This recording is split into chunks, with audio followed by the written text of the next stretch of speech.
Nagtagumpay nga itong si Edward na siraan ang kanyang sariling kapatid dahil nga sa kinuha niya ang naturang file kung saan ito nga ay confidential. Sila lang dapat ang makakaalam at ang mga naturang client.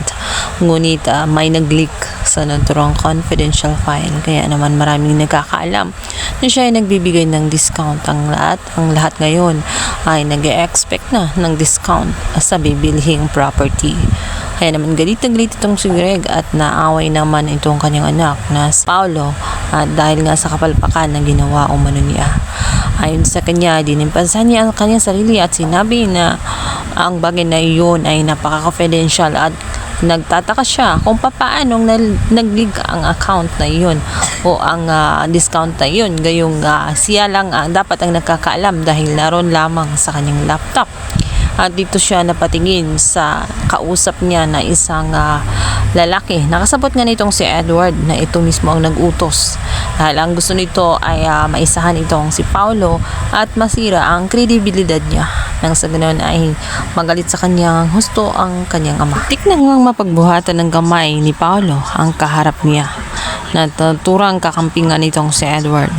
Mabuti na lang ang tawat ito ni Greg.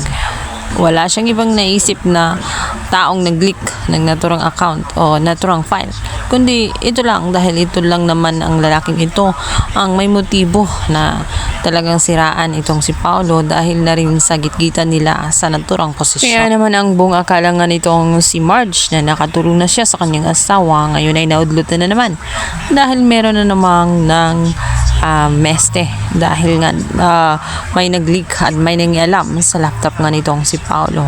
Buwisit na buwisit ngayon itong si Paolo at hindi na niya alam kung ano ang kanyang gagawin. Lalong-lalo na at wala na ng tiwala sa kanya itong si Greg dahil napalpak na naman siya. Kaya naman galit na galit siya sa lahat. Maging dito sa kaharap niyang si Thea at sinabi ni Thea na kulmamla na lang siya at hindi naman lahat ng tao ay walang tiwala sa kanya. At alam na ni Thea agad kung ano ang gagawin para nga kumalma siya at ma-relax. At yun nga ang naisip naman niya. Isang may team na plano ang namumuo sa kanilang dalawa.